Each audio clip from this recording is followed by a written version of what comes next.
And good afternoon, I'm Chief Meteorologist Chris Franklin. An update on Tropical Storm Bret and our other Invest 93. And I bring nothing but good news. Again, repeating what we've been saying for the last couple of days now, watching these systems, they are still well away from land. In fact, these are some 3,000 plus miles away from New Orleans. So even if they had been making a track directly toward us, we'd have about 10 plus days in order to watch these.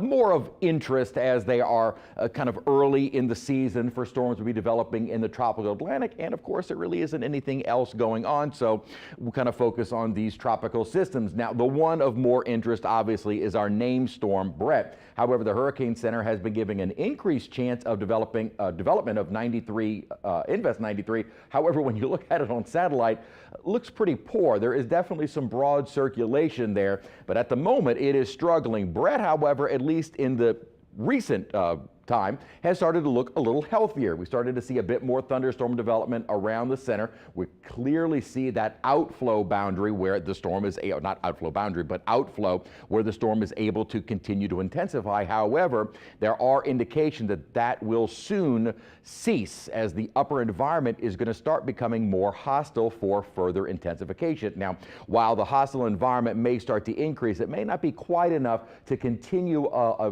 for Bret to strengthen a bit, and the wind forecast is for it to get close to a hurricane but never becoming a hurricane. So notice in our icon here, does not become a hurricane as it continues across the islands. That's going at about Friday, then Friday into Saturday. While there is still a forecasted point on Saturday at 1 o'clock, model guidance, and this is all of the global models, are indicating that at this point on Saturday, the storm will no longer cease to exist. It is going to become an open wave and dissipate over the Caribbean because the environment in the Caribbean is far more hostile to anything trying to develop. Here's what the computer models are saying. Now, again, when you look at the spaghetti plot, it is basically only forecasting a point, that center point of where it may go. It says nothing about the structure of the storm, but the model guidance is pretty consistent now of taking it right into the Caribbean.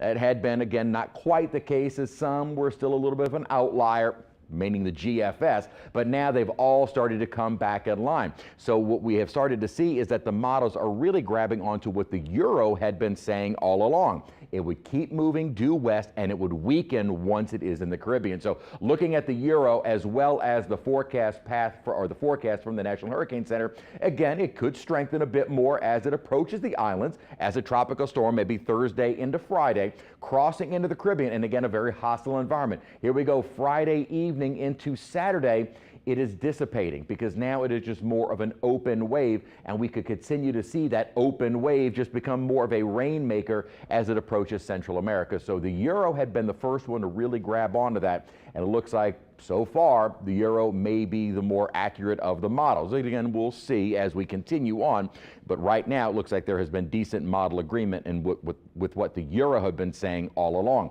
This forecast just shows kind of the pressure centers, and again, there's that agreement between the GFS in red and the Euro in green, both indicating that passage into the Caribbean and both indicating an eventual weakening once in the Caribbean.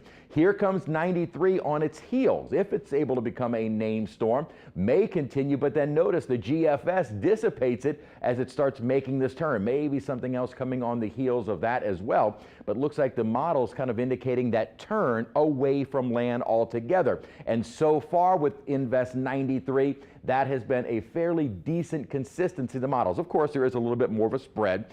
Invest is not yet really organized, so these kind of loose structured systems usually aren't forecasted perfect. But note, in the next several days, it does look like it will, while nearing the Caribbean, eventually start making a turn, keeping it away from the United States altogether. So Bret looks like it's going to continue on a path toward the Caribbean and then eventually dissipate there. 93 at the moment, not looking very well organized at all. Looks like it'll follow a path that would keep it away from land altogether. So great news out in the tropics, even though things have started to heat up a little sooner than normal in the tropical Atlantic. Right now, neither of those pose any kind of threat to us at all. Locally, we've got some big storms around the area. We're going to detail that much more on Eyewitness News at 5. So that's your tropical update. For now, I'm Chief Meteorologist Chris Franklin.